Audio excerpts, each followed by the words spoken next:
Good evening, everybody, and welcome to Coach's Corner. Sorry, we got a little bit of a slow start there, but we have a little technical issue.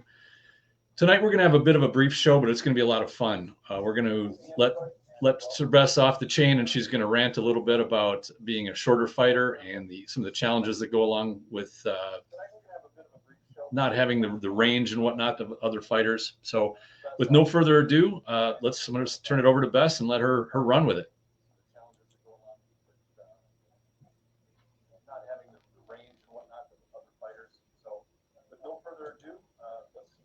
Right. I was muted.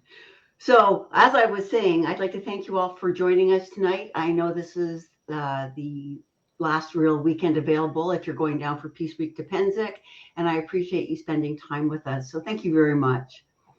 So, tonight's episode was the result of me talking to a very supportive fighting buddy of mine, and I was saying to them one day, you know, some days I just wish I was bigger and stronger. And they said to me, Bess, I've taught a 13-year-old girl how to hit hard. I can teach you how to hit hard. And I said, what part of me saying I wish I was bigger and stronger said to you, I don't think I can hit hard enough? Um, and I think that it was a long, slow burn, and I got kind of cross because I didn't say I couldn't hit hard enough. I didn't say that I wanted some help. I was just expressing some frustration. So, what I'd like to do tonight is to share some stuff with you. Um, and I'm going to share some pictures. These pictures were available for the most part on the internet. I do know that some of them came, and this one included, came from photos by Alex Sears. So I'd like to give him the credit. The rest of the photos were photos that I'll be showing you were photos I was tagged in or photos I took. So if I've missed giving credit to the photographer, I apologize. So first things first, I want to give you some boring statistics. But here's a visual representation of some of my boring statistics. I am perfectly average. And being average, you would expect that, everybody here in the picture who are the female fighters from Eldemir at Penzic 2018, there were some of us left. We took a picture. We didn't mean to split out between the reds and the not reds. It just kind of happened that way. And here I am in the middle, and you can see I am absolutely average. I fit right in. So some boring statistical facts, because we need these to start off. Here in Canada, the average male is 5'10" and a half, and they weigh 192 and a half pounds. In Canada, the average female is 5'5", and they weigh approximately 155 pounds. Just so you know, I'm 5'4" 3/4", and I vary between 155 and 159. So bang, I'm about as average as you can possibly get. In the United States, the average man is 5'9", and they weigh about 200 pounds. And the average woman is 5'4" and a half, and they weigh about 170 pounds. So in both countries, the difference on average between men and women is approximately 30 pounds and approximately 5 inches. And that's your averages. Okay, big deal, right? On average, there are some more differences that I would like to share with you. On average, men have 26 pounds of more muscle mass than women do, and women have about 40% less upper body strength and around 33% less lower body strength. And here's actually, just as I was Googling like facts about men and women, generally men are faster than women. So the fastest woman who ran the 100-meter, for you Americans, that's 100 yards essentially. The fastest woman ran it in 1988. She ran it in 10.48 seconds. In 2016, in order to just qualify for the Olympics, men had to run that in 10.16 seconds. So men had to run it 0.3 of a second faster than the fastest woman in the world could. So it's kind of discouraging. And it's kind of, you're like, well, hell, and you guys who are watching this, you may well be saying to yourself at this point, well, I know women are smaller, and I take that into account when I talk to them or when I'm training them. But do you really? Let's see what it actually means to be shorter. This is me and my knight and my squire brothers. And my knight, Belgar, doesn't necessarily choose for height. He just chooses people or chose people to be his squire. So we are a bunch of random people standing in a line and look at. That is me. That's what I have to face when I'm at practice. And this is not so very different than what I face outside of my local practice. If I'm going to go to a tournament, this is what I deal with. And so they're taller than me, right? So like, what's the big deal? Let's take a look about what the big deal is. Again, standing around, you're going to look at this, and I just want to show you. This is maybe that it was the guys, they were in their armor, or they were in their boots, or they were in their helms. This was me last December. I was marshaling an event, and these photographs are literally me just talking to the fighters as I was marshaling them. Here is like, this is my life. And for you shorter fighters, I know this is your life as well. So for people who sometimes the difference is not in your face, as it were, I want you to see these things. This is me talking to my squire brother, Duke Edward, and this is what I deal with all the flippin' time. What truly bothers me about all this is that as I talk to people and as women, I might be saying to a male fighter, I'm not really sure what I need to do. I really want to get in there, and I really want to improve my technique. Maybe I want a better kill ratio. I want to feel more confident when I'm fighting. And without fail, nobody sits there and says to me, well, Bess, let's take a look at the situation, what you can do. They say, you know what you should do? You should run up their face, be aggressive, crawl right up into their grill. Oh, crawl right up into their grill, you say. Okay, be more aggressive, you say. This is me and Edward. So this was taken at Tuesday night. The fighters at practice agreed to have pictures taken of them, and we wanted to show graphic representations of what the differences in range were. So this is Edward with his sword up, just showing the differences. But more than that, let's talk about, as he calls it, wingspan. We put our hands on this sword so that our fingertips were in the same spot in the world. Look at this. My head is, sort of on the outside of his freaking shoulders. So when people say to me stuff like, yeah, Bess, just crawl right in and get up into his face, because I notice you're not that aggressive, I kind of want to say, you know what, you're right, I'm not that aggressive.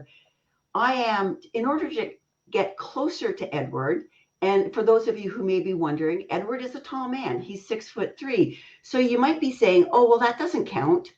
So this is what 6'3" looks like. So this one, I want you to remember this one because I'll reference this photo in a second. Edward was good friend. I goes, how far up your sword can I touch, Bess? So this is Daniel. Daniel is 5'10", so he's a little bit shorter. Matthias. It's Matthias. He's a little bit shorter than average. You can see the range he's got.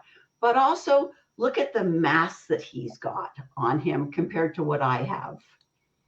This is Wolfgang. He's taller too, and you can see the range that he has on me. This was a couple of the other fighters. The one in the middle, whose head you can't really see, he's 5'10", and I'm not sure how tall this fighter is on the outside. But we are talking about significant differences. This fighter here, who only has a few inches on me, is 5'8". So well under both the US and Canadian averages. And here it is again.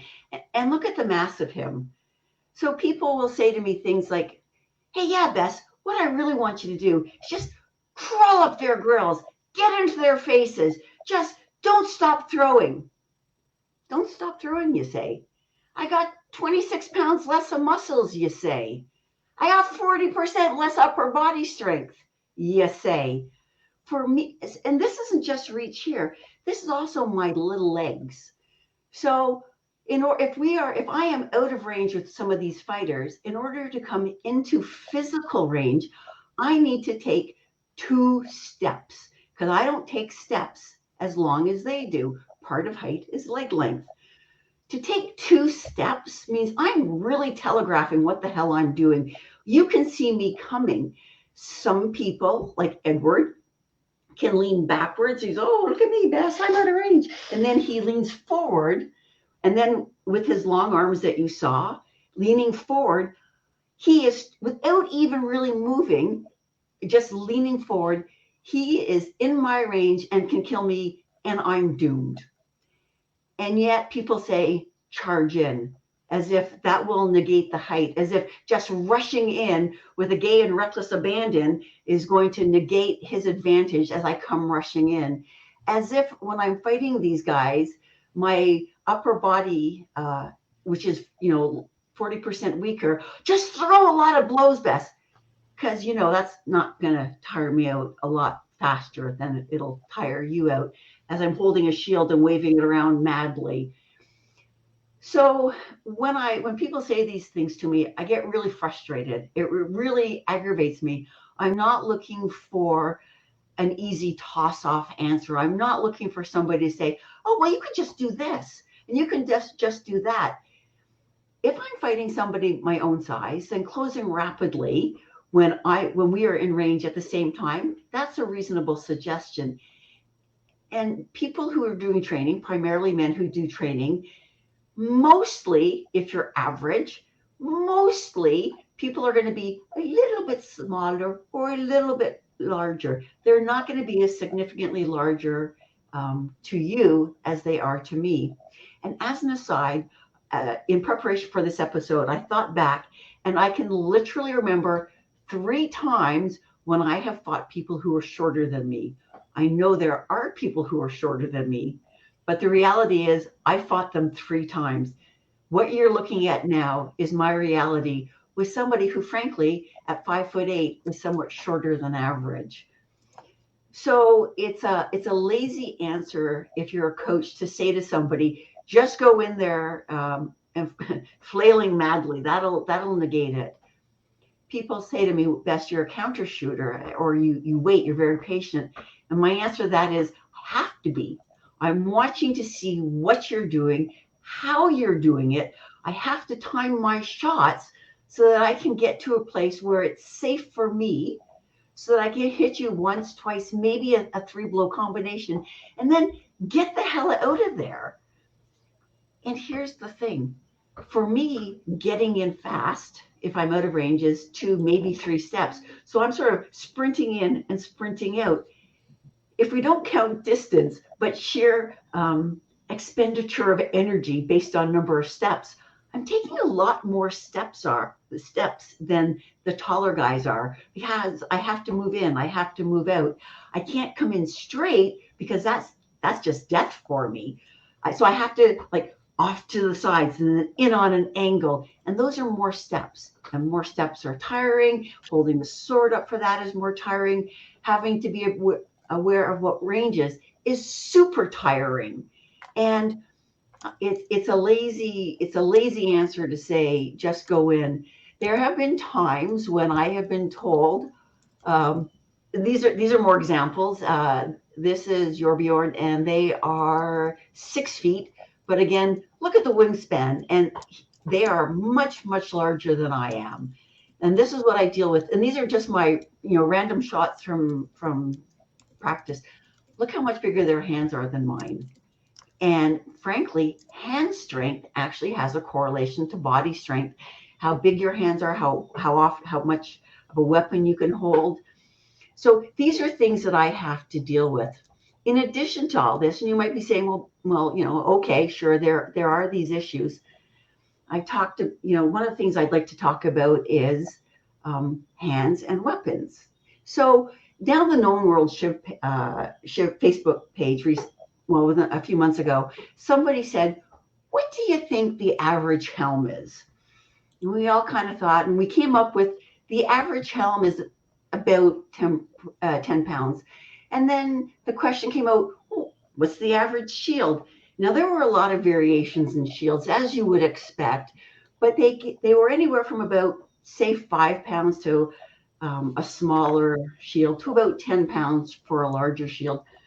If you kind of split that difference, that's 7.5 pounds. And then the question becomes, well, what's a sword? Now, the vast majority of the sword will be in the basket hilt that you use.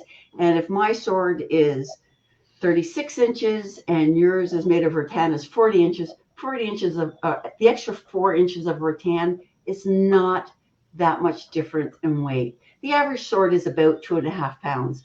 So if I add the helm, if I add the shield, and if I add the sword, that's 20 pounds. That represents 12.75% of my body weight. Now, I'm not counting the other stuff like bodies and legs because those are proportionate to the person. But the reality is, a helm that's 23 inches is not going to weigh 5 pounds more than a helm that is, say, 22.5 or 21 inches. There's certain first 20 inches is where most of the weight is. But that 20 pounds for the average man is only 9.6% of their body weight. So they are carrying 25% less of their body weight than I am. So I am carrying, in just those basics, 25% more than they are. And that's a significant amount of my body weight to carry. So, when you think about these things, the difference is, women get more tired. I know that I used to get, up until Tuesday when I was doing my research for this, I'd be like, I've been fighting for literally decades at this point. I'm never the last person on the field. I'm usually quite tired. I'm fighting the guys, and I'm usually the one that says, look, I'm not gassed, but I'm getting tired, and I need to take a bit of a break for a little bit.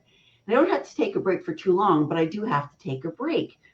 And I've always wondered why that is, but I have a better understanding, and I hope I'll be a little bit more gentle to myself in the future. But these are the realities of my life. So for coaches, when people bring this to you, think about what you're saying, think about what they're dealing with.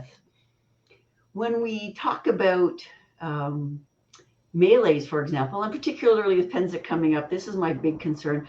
I desperately want to be big. I desperately want to be strong. I want to be able to push somebody off a bridge. Just go up and be big and strong and push somebody off a bridge. I think that would be pretty cool. I would just like to just be able to go out and do that. I would like to be able to, they say big shields to the front. And I would like to be able to go to the front and go, I'm not going to be the one that gets knocked over. That doesn't happen in my life. That has never happened in my life. And I've been asked, how tall is Bess? And yes, almost 5'5". I am 5'4 3/4. And those 3/4 are remarkably important to me. One of the things that frequently happens when we're on a bridge, if I'm not fighting with people who know me and they're just yelling, big shields forward, big shield forwards, I will get shoved to the front. And it's dreadfully annoying because, frankly, you can see here by the example that, and they'll be like, we're going to be doing a charge. And I'll be like, here we go again. And they'll be like, what you got to do is you just go down to like a football squat. And then when you hit them, you just push up and it'll knock them over. And you're really you're going to do that? If I go any shorter, as people like to say, I'm lower to the ground. My mass is in my butt. It's already there. I got a lower center of gravity than guys anyhow. If I go any shorter, guys can literally just reach over my head. And in fact, they do. One of my big beasts in this situation, these are all my friends. So I'm gonna just randomly pick on in this case, Edward, the tall fellow we saw earlier, Duke Edward. Imagine he has a pole arm and I'm standing in front of him. One of the things that the pole arms like to do, because they can reach over me, they go, well, here's a real good place to stand. I'll stand here and I'll just reef down. And they start reefing down and they're trying to reach the other side. And as a consequence, they start hitting my shield down further and further and further until it's like this. and my face is exposed. And I usually fight next to the same people, and I'll turn to the people I fight next to. I'm going, and I say, this guy's going to get me killed. I got to back out. Because not only are they not hitting the other people, they're going to get me killed. If I'm killed, now there's a hole, and they're creating an opening in the line. So for those of you who see short fighters in front of you with a shield, please don't do to them what gets done to me. I do want to point out that the examples I'm using tonight are real life examples from me. As I said earlier, your examples may not be my examples, and your mileage, may vary, and that's okay too. So we do have one comment that somebody said they got tired of being targeted. And I get that. When I fight next to the same people all the time. Edward and I frequently fight together, and I shield for him. Frequently not in the front lines. Usually when the lines break up, when it's a more scattered battle, I can be more effective. I can move around Edward. He can move around me.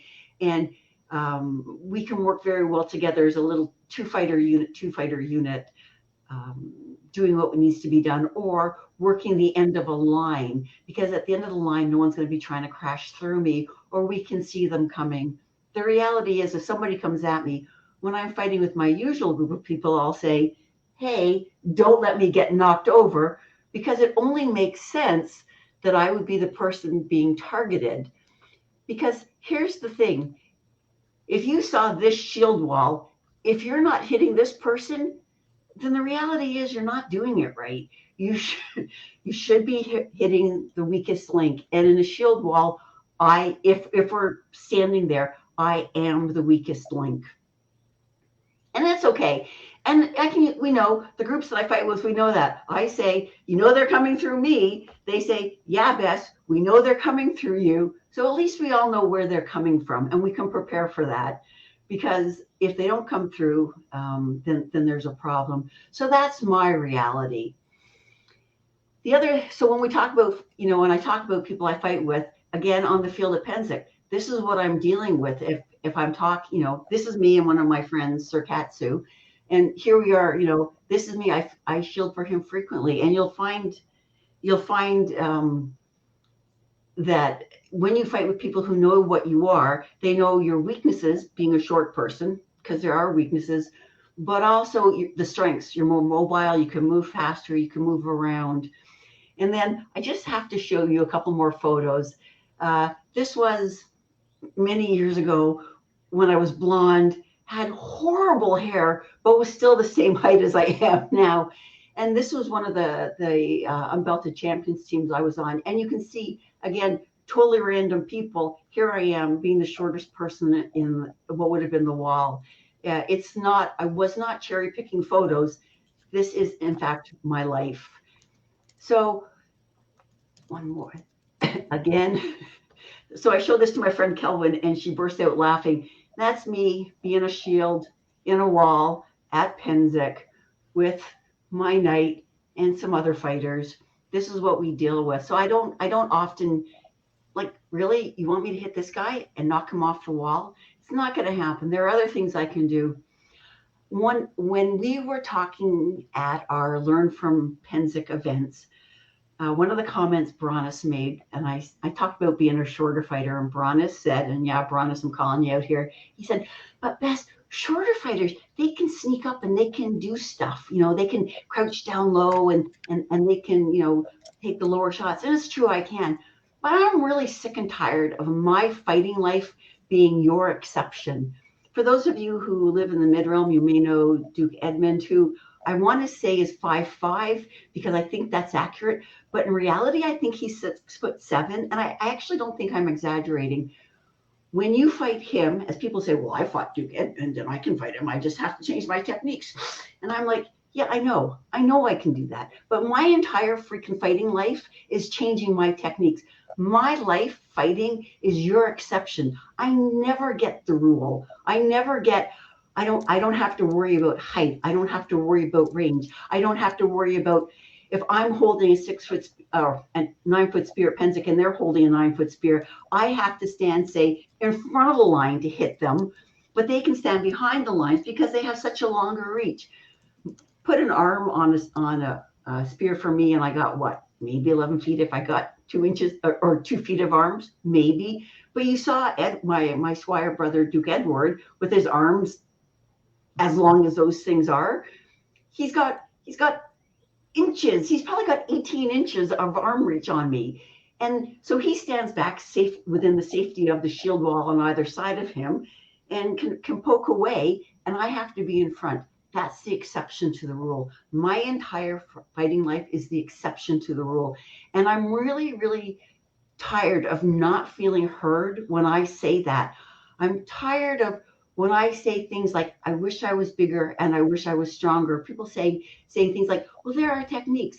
Yes, of course there are. But I'm really, really tired of having to employ the techniques that are more difficult. Imagine your whole life, on average, the average fighter for me to fight and the average US woman fighting the average US male fighter is 5 inches. 5 inches, man. That's a lot. My sword is correspondingly shorter, so I can manipulate it better. Their sword is correspondingly longer because they can manipulate it better. And it makes things really, really difficult. Technically, I have to be precise and perfect. Technically, you may not have to be precise and perfect. You taller people have advantages that I don't ever have. I have literally been told, oh, Bess, just do a scorpion, wrap over the top of his head. What? What? What? What did you just tell me to do? When I go back to me and Duke Edward, wrap over his head, hell, I can barely touch his head. When he's standing there, not moving, not trying to hit me, when he's standing there graciously allowing me to measure myself next to him, I can barely touch his head. You want me to wrap over or to him? There are shots that I simply don't have the advantage of doing. And I really want people to be aware of that. I want you to be aware of the fact that when somebody says, yeah, just go up and just go low and knock this guy off the bridge. Or that guy, or, it's not going to happen. So when people are talking to you about it, this apparently was Duke Kuhn with Bring Your Child to Work Day at Penzic. These are the things that we have to deal with. These are the things that the smaller fighters have to deal with, both at Penzic, which I love, or melees that I love. Yeah, physics can be really unkind. So I see one of the questions saying, do you recommend leg hunting in single fights? So sometimes legs, yep. So it's not just target legs. One of the things shorter fighters have to do is you're going to have to work technique, and you're going to have to be able to work range and motion. And by that, I mean, you need to not necessarily be aggressive. You need to look at the fighter that you're fighting and see what they're doing. If I'm coming in and I'm pressing on the sword side, what do? Do they cross block with their shield, in which case their leg is open, in which case, okay, cool. If I stand back a little bit, do they say, I'm going to go for Bess's, I'm going to try to get Bess's leg, but I'm deliberately maybe holding my shield up so I can take an arm? Can I create openings for them to hit me? So you really have, it's not a one size fits all of, just target legs, because they're all right there. I feel really, really bad saying this, but I'm going to tell the known world this anyhow. When I drop a sword down for a thrust, I'm going to stand up to do this. So I drop a sword down to my hip for a thrust, and I just come in straight. I'm aiming for the belly, but every guy in the world panics, brings the shield over, and tends to knock it into their junk. So I feel kind of bad about that. But if you just let me hit you in the belly like I was intending, I wouldn't hit you in the junk. So just from now on, just let me get that. I would just like to recommend that you let me hit you in the belly, because that's just easier, I think, on all of us, and much less embarrassing. Be sure to wear a cup. So that's my rant for tonight. Please just I'm hoping with these visual representations that the people who have known it before, but maybe haven't seen it before or haven't been really aware of it, or it's been sort of a, yeah, I know I got range. I know that it's harder for you. I'm hoping that you will look at this. So when a female fighter comes to you, or any shorter fighter, but particularly a female who has less upper body strength, who has less muscle mass, and says to you, what can I do? That you really stop and do an analysis of who they are, that you look at them and you say, let's see what we can do for you and about you. Let's work on, you've got your technique, so you're hitting hard enough. You're not a raw novice fighter. Let's see what we can do for you. Let's work on your foot movement. Let's work on how well do you see what your opponent is doing? Do you see them perhaps leave their legs open? Although I suspect taller fighters know that their legs are open, they may be more conscious of it. They may, for example, be less likely to block an upper body thrust. I'm not really certain about that because I've never really been a tall fighter. Um, and when I fight shorter fighters, I don't know what the hell to do because I've never seen that before. I usually lose because I don't know what the hell to do. So my best tactic to close at range, well, so it depends on the weapon form that I use. While preparing for this, I talked to a couple of my friends who are Dukes and Knights who voted for me when I was elevated. And what they said to me was that my defense was outstanding and that I technically very, very proficient at defense. So when I'm closing, I'm going in defensive. But defensive doesn't necessarily have to mean I'm all guarded. It can, for example, mean throwing a blow right at their sword to knock their sword out the way so that I can close in. If their sword's out their way, for example, well then, like because I've knocked it, say, over here, then I can step in. Or if I wait for them to have thrown a blow and I block it, and as they're recovering, if I step in at the same time, so I'm sort of escorting their sword back, then that will also work.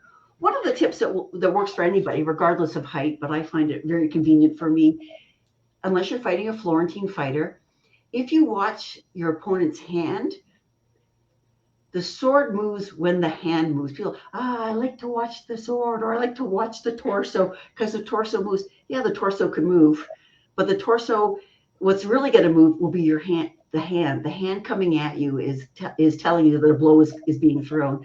So you can watch those and be conscious of those. But being technically proficient, it's a sucky answer. I wish I could say there's a magical answer that offsets the difficulties of being a smaller fighter, but the reality is there isn't. I tend to be a bit of a sniper. I'm in for a few shots and then I'm out again. When I'm in close though, people get target lock and I think they say, oh, well, I can see her head, ergo I can hit her head. And the number of times I just kind of stand there with my sword and shield up like this, and they just keep rapping and rapping and rapping at my head. And I'm like, I'm gonna let, and I remain calm throughout this. If you panic, you're going to have some difficulties. But if you remain calm as people are doing this, then you're inside this little tent of safety, your shield on one side, your sword on the other. And I've looked down and seen legs and gone, okie dokie, hitting the legs. And as they're going down, I back the hell out of range really quickly because, of course, they can still throw at you as they're going down. And in some cases, as they're going down, they're really not that much shorter than I am. It's distressing to admit to, but that's what I do. So that's the answer for my best tactic to close range is I go in defensively, but defensively can mean an offensive blow, which is, I know, sort of an odd thing, but the tactic is deliberately to threaten them so that they themselves go into a defensive stance as opposed to an offensive stance coming at me. So guys, this was actually a little bit longer than I thought it would go. Thank you for your questions. So that's my rant for tonight. I don't know that I've given you a whole lot of answers. I hope that, oh, hey, thank you. So somebody just said that this has been an eye-opener and seeing the first couple of pictures makes a difference. I will send those pictures to anybody who wants them. For any female fighters or male fighters who want to be able to say, here's a thing you need for the new female fighters, perhaps, who are coming out to their groups, and they're like, oh man, I suck. You can say, yes, but here's one of the reasons why, look at the difference in range and look what's going on. I will also say that female fighters in the beginning who aren't aware of this, they'll get discouraged more easily than the guys. The newer, if a man and a woman join at the same time, what frequently ends up happening is the male will progress more quickly, because why not? They've got the range, they've got the height, they've got the muscle mass, but they don't always have the technique. The smaller fighters end up having to develop technique. And in the long run, technique is going to be your friend. But it's hard getting past that first couple of years. So for those of you who are training and your female fighters or your smaller fighters coming to you for the first couple of years, please be aware of that. So other than get into the grill, what comes next? So this is a question from Allison. What would I recommend teaching the newer fighters?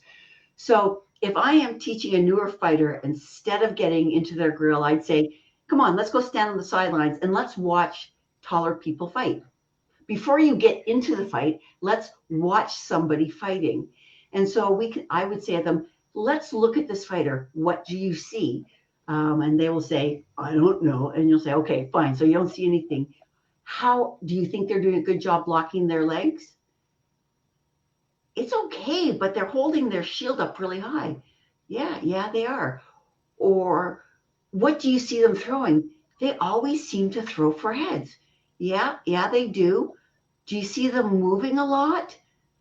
No, they mostly just kind of stand there and they pivot. If someone comes to the side, they just pivot.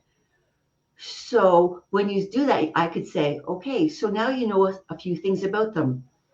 They kind of block their legs. They don't really move, and they seem to aim for heads. So as you're coming in, if you're aware that they seem to like heads, they don't seem to move that much, and they don't really block their legs, maybe you could, from out of range, far out of range, take a couple of steps straight at them so they think, oh, I don't have to move. At the last second, before you're out of range, at the last second, you step into range, but on the diagonal. So now they have to twist to hit you. Twisting takes time. Twisting means they got to figure out where you are and look at you to see what you're open. If you're going to their shield side, then you've got your shield up to block what you assume will be a headshot, although it's not always, and their legs are open. So you come in, you're ready, you're coming in straight, so hopefully they'll plant. At the last second, you deke off to the side, you come in for a leg shot on the angle, and then you get the heck out. And they're like, I thought she was coming straight, and then she was there, and then she was gone. What happened? So it's like a sniper. You're in, you're taking your shot, you're out. And maybe you're in leg and then head and then out. But it's not there standing going toe to toe with somebody who has angles that you don't have, who has range, who can do a scorpion, which is just a wrap over the top and then down your back, which is a shot that we shorter people don't have. Going toe to toe with them when they're stronger than you may not necessarily be your best choice. So are there any weapon? So somebody makes a comment about the biggest hurdle for smaller fighters getting into the armor. Oh my God, you guys, I have so much fun at Penzic. Finding armor that's small enough for fighters, for small enough for small fighters is hard to do. One of the fun things that I like to do at Penzic, and I kind of feel bad because I'm worried now that I hurt the armorer's feelings, is I walk around to the armorers and I pick up knee cups and I put them on my head. And I'm like, oh, look, I can wear your knee on my head. Knees and elbows for women, guys or armorers don't generally believe that, no, I seriously need something that teensy-tiny. When they're measuring things, it's just difficult. So it is super important to get armor that fits. Now, I will say I like leather because I also sew, And leather is kind of like fabric, and I kind of know how to sew. So it's like, well, I don't need any special tools to cut leather. I got a sharp knife. A knife is like scissors. So, okay, I can do that. And I can shape things to my body. I also like leather because over time with heat and sweat, it kind of molds itself to your body. And I find that that's convenient. I will say one of the comments was that armor that works around larger breasts is important. I am not blessed or cursed with that, so I can't speak as to that. I'm sorry. One of the things I will say, though, that I frequently see with female fighters, because guys do this, female fighter armor, it comes straight down to here. There's no curving in, so you need to allow for boob squish. The reality is it's boob squish. You need to be able to bring your arms in front. And if you've got leather coming here, blocking the way it can come in, that can be a difficulty. Mine is cut quite far in so that I can bring my arms across my body. I don't know if guys don't do that or if they don't think about it, but I don't often see guys with armor in the front cut in as deeply as mine is. That will be a difficulty if you have breasts because, well, side boob is a thing. So I honestly, I don't know what to tell you about side boob.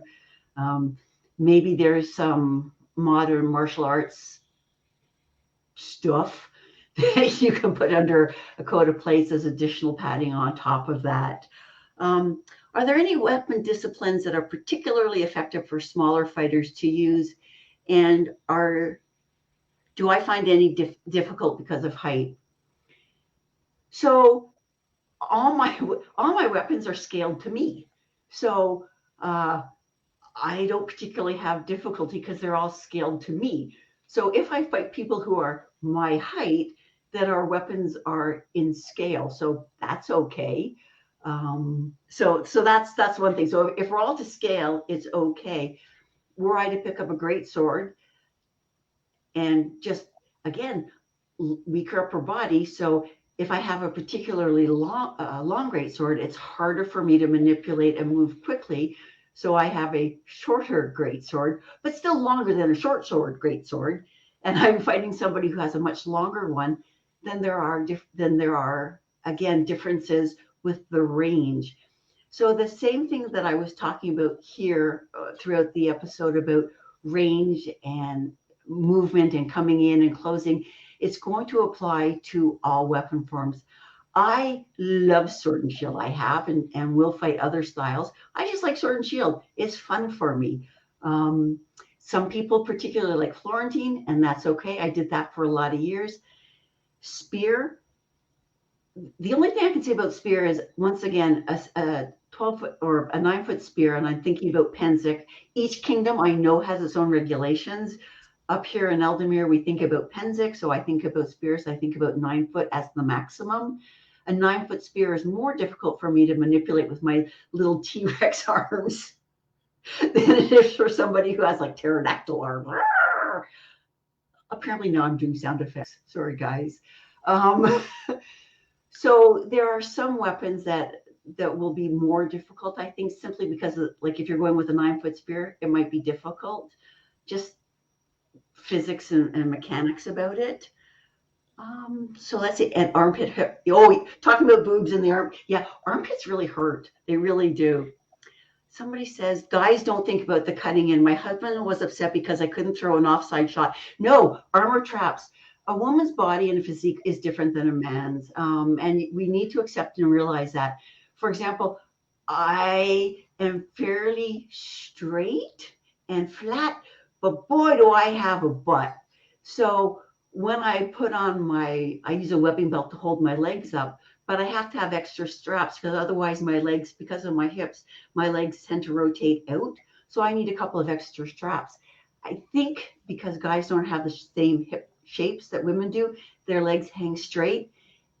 And when you're helping somebody armor, you armor what you know. My legs, I'm a guy, my legs hang in front, so I'm going to put your leg straps in front, and that's it, one strap, as opposed to maybe a strap in front and a strap over the hip, because your legs want to rotate out, so you want to keep them up. So there are some differences. If someone's trying to help you, please keep in mind they really are trying to help. They literally might not know any better. So that's really important. So somebody asked about Florentine. Again, Florentine is really good. I love Florentine. My knight fought Florentine for a lot of years, and we all did. If you like it, go for it. One of the things about Florentine, if you're fighting somebody who isn't fighting Florentine, they have to worry about two swords hitting them, or two arms coming at them. And so you do have that extra advantage of, well, they can block. If they block one with their sword, they're not hitting you with that sword, and you can still hit them with whatever your remaining sword is. That's a true thing as well. Does it work for you? Do you like it? It really, it's up to the individual fighter, as I say. The style that works best for you is the style that you like the best. I would encourage everybody to fight every style so that you know what you're coming up against. And in case somebody new comes to your practices and says, gosh, I'd really like to fight poleaxe. Can you help me? And you're like, why, yes, I can. I'm not good at it, but I fought it and I can tell you about it. And that's the sort of person that and you learn that best by fighting it. So Allison says, I actually really like spear fighting as a short fighter. Shield walls don't look down. It is absolutely true. Sometimes at Pennsic, I wonder why I wear anything other than knee cups on my legs, because when we're close in like that, people don't tend to think about legs. That's absolutely true. And they do come in from different angles. Again, sorry guys, if they come up at you, nobody ever intentionally targets those areas. And by those, I mean your guliamis, but it's going to happen. Your hoo-has are going to get hit on occasion. So sorry about that. Yeah, wear a cup. Seriously, don't just do it for armor inspection. Wear a cup. They are really important. So I think that's the comments that we've had. This has gone on so much longer than I thought it would. Thank you all for coming and listening to my rant and asking your questions. I appreciate it. As I say, if you want to hear, or if you want any of the slides to show the people at home, please feel free to ask slides, photos. I'll be happy to share them. If you want any of my statistics, I'd be happy to share my statistics with you, but I promise you can Google all these yourself, but I'd be happy to give these to you. Parting dinosaur sounds. Okay, here we go. But before we do parting dinosaur sounds, I'm gonna. Well, Tristan was going to do the wrap up, but I'll just do it because I'm talking and what the heck.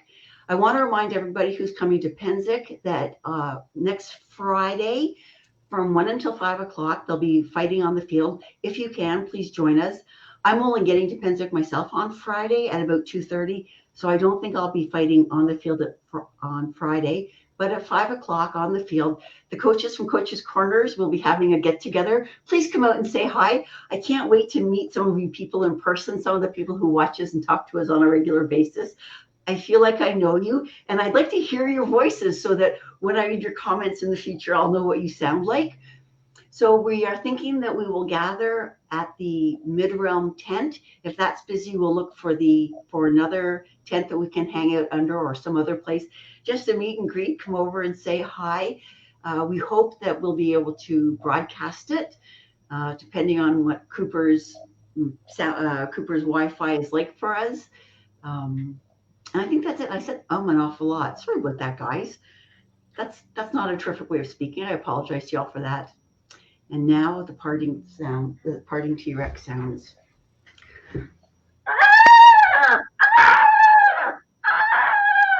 I'm a T-Rex. Good night, everybody.